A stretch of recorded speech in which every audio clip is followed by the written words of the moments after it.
Hello and welcome to News Across Nigeria, where we tell you what's happening now across the Nigerian Federation. I'm Olumide Macaulay. On the program today, Africa's richest man, Aliko Dangote, chairs committee to rebuild the Kanu market.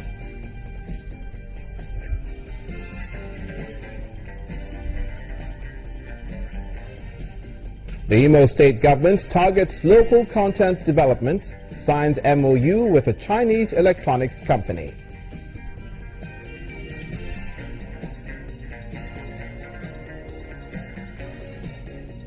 And police in Kaduna State clamp down on suspects involved in kidnapping.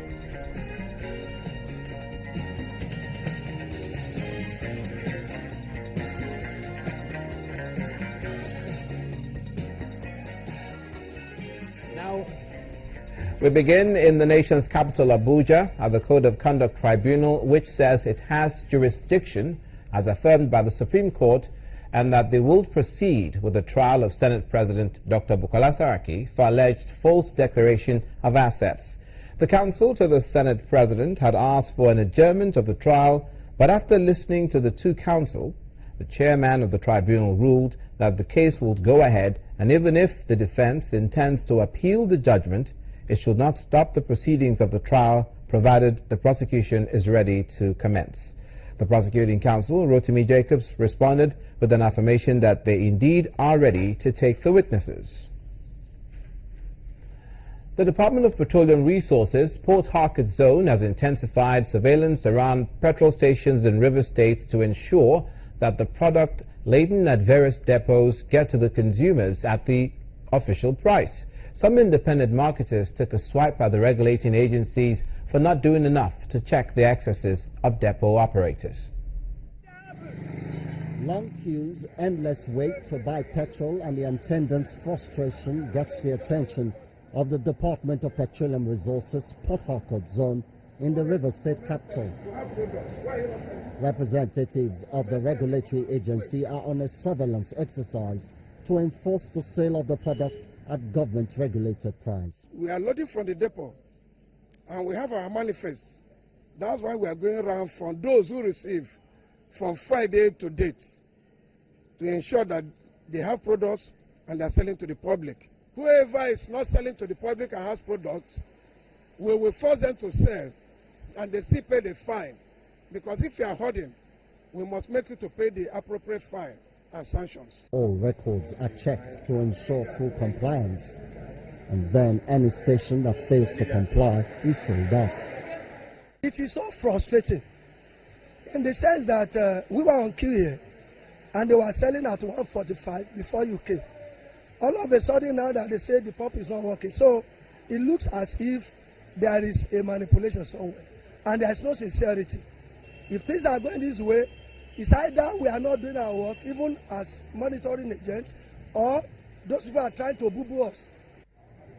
Elsewhere, the owner of this filling station insists that selling off stations like his or enforcing sale at 86 naira 50 kobo will not make all the problems go away. It's not news to anybody that all the private depot are not selling the price you ask them to sell. When they give the depot owner this product, the depot owner does not sell with their company name. Well, they should go and do their findings. They have power to involve the ESSA. They are government official, not a government official. Let them go and do their findings. The depot owner never said to any station owner direct because they knew they will not, because they don't want to sell at the government approved price. They sell the product in bulk to other people. The Department of Petroleum Resources made it compulsory that you cannot sell to bulk buyer. The bulk buyer is mentioning bulk buyers has no business in the depot because they have no license. You cannot pick a product above 200 liters without being licensed by DPR. So any bulk buyer that you see at the depot is doing an illegal business and supposed to be arrested. After all said and done, the people want to see the queues disappear and petrol readily available at government-regulated price. Emmanuel Ere, Channels Television News. Scarcity is affecting a lot of Nigerian states. But now from the south to the northwest, the Kaduna State Police Command have arrested 15 persons for alleged involvement in kidnapping. The Commissioner of Police in the state, Mr. Omar Shehu, says one of the suspects was responsible for the abduction of a director in the civil service. Mr. Shehu reiterated the command's commitment to curbing crime in Kaduna State. We were able to arrest one of them by name Yusuf Tukur, and we recovered some of the items snatched from the victims. After the division, we were able to arrest some armed robbers, and also recovered 2 AK-47 and 20 rounds of live ammunition. Another kidnapper was also arrested on the 22nd by anti-crime patrol of Kabbalah, where they arrested one Halilu and Ilyasu Suleiman of Kuli village, who have been calling and threatening prominent personality from their village, demanding for ransom. The suspects are now in the police net, and this investigation is ongoing. Not too far away in the northwest, the Kano State Governor, Abdullahi Ganduje, has inaugurated an appeal fund committee for victims of the recent market fire incident in the state. Chaired by Africa's richest man, Alhaji Aliko Dangote, the committee is expected to get funds to help rebuild the market and also assist the affected victims. Property worth millions of naira were lost by traders in a fire outbreak in Sabongari, Kantinkwari, GSM and Yankatako markets in Kano State. The state government has set up an appeal funds committee to identify traders whose shops were affected by the fire, amount of money lost by each trader, and also to seek assistance from corporate organizations and individuals for the victims.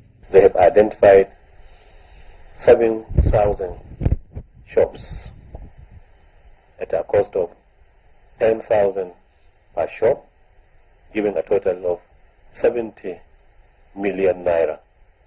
And the government is ready to pay that so that we can immediately resettle the traders. The committee is also expected to recommend possible measures to stop a recurrence. Terms of reference for the committee: 1. Organize and facilitate launching of an appeal fund for the fire disaster victims. 2. To identify and reach out to federal and state governments, corporate bodies, international organizations, individuals, etc., with a view to soliciting donations for the victims.